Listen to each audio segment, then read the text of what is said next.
euro Kids Machdia Nalbari মাছদিয়াৰ Euro Kid বুলি এখন প্ৰি স্কুল এখন আছে ইয়ালৈ মাতিছিলে গ্ৰীষ্মকালীন শিবিৰ চলি আছে তেওঁলোকৰ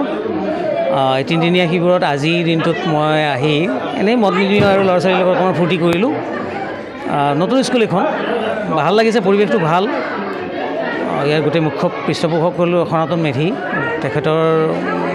উদ্যোগত এই স্কুলখনে গঢ় লৈ উঠিছে ইয়াতে মই ভাবোঁ ভৱিষ্যতে ইয়াৰ পৰা ভাল ভাল ল'ৰা ছোৱালী ওলাব আৰু ভালকৈ শৈক্ষিক পৰিৱেশ এটা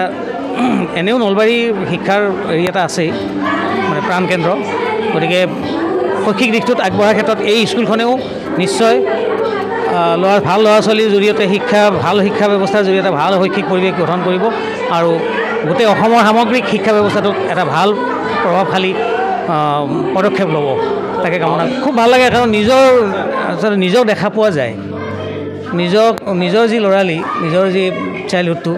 সেইটো দেখা পোৱা যায় সেইকাৰণে কণ ল'ৰা ছোৱালীৰ মাজলৈ আহিবা মই সদায় ভালেই পাওঁ আৰু বিশেষ কেনেকৈ শৈক্ষিক অনুষ্ঠানৰ মাজত সদায় আহিবৰ ইচ্ছা থাকেই যদি বিশেষ অসুবিধা নহয় মই আহোঁৱেই মই আমন্ত্ৰণ গ্ৰহণ কৰোঁৱেই গতিকে মাছদিয়াৰ এইখন ইউৰো কিডছ এখন সুন্দৰ কণ ল'ৰা ছোৱালীৰ লগত এই সময়খিনি কটাই পেলাই মই নিজেও ফ্ৰেছ হৈ গ'লোঁ সতেজ হৈ গ'লোঁ মনটো সতেজ হৈ গ'লোঁ